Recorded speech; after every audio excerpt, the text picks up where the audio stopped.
નમસ્કાર વિદ્યાર્થી મિત્રો, કેમ છો?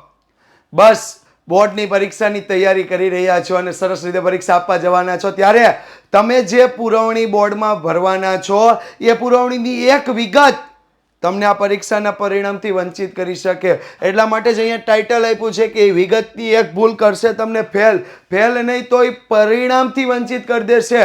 તમારું કાંઈ પણ કેરિયર છે એમાં એકાદ વર્ષ પાછળ લાવી દેશે. તો મિત્રો ખાસ આજે હું તમારી સમક્ષ કેટલીક એવી બાબતો લઈને આવ્યો છું જેના પર તમારે ખાસ ધ્યાન આપવાનું છે. પુરવણીની વિગતો ભરતી વખતે આ બાબત ખાસ નોંધ કરજો. જરૂર પડે તો આ વિડીયોને ચેક કરતા રહેજો.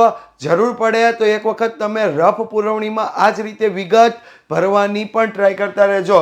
ખાસ કરીને બોર્ડની પુરવણી કેવી હોય છે તો વિદ્યાર્થી મિત્રો આ છે આપણા બોર્ડની પુરવણી. ખાસ કરીને એમાં ઉપરનો ભાગ આપ્યો છે. અહીંયા તમારે બારકોડ સ્ટીકર લાગે છે. આટલા ભાગમાં બારકોડ સ્ટીકર લાગશે. અહીંયા જે આ ભાગ આપ્યો છે આ ભાગ ઉપર બારકોડ સ્ટીકર લાગે છે.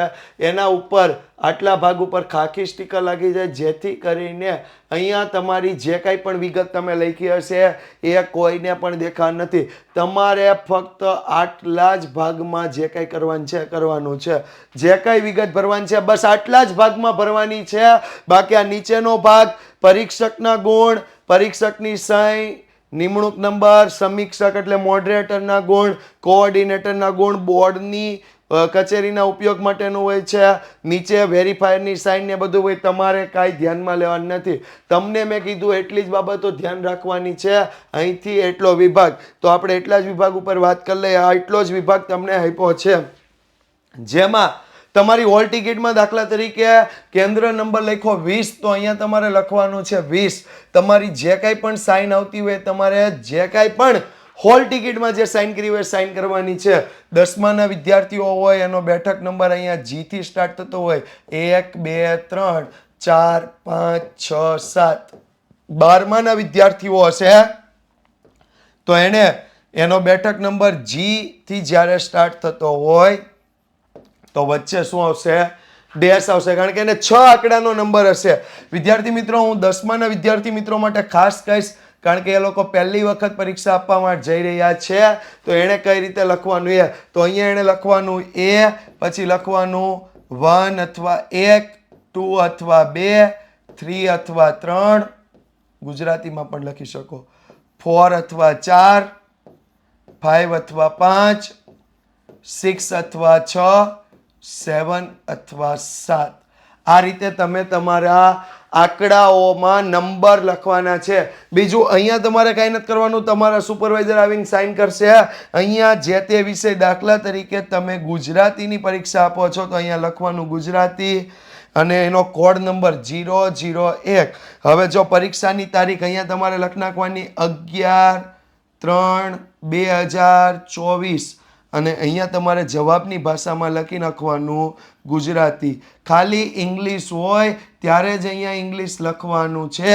બાકી દરેક વખતે શું લખવાનું છે? ગુજરાતી. બીજું આ સિલાઈવાળી પુરવણી છે, દોરીની સિલાઈ કરેલી પુરવણી આવશે.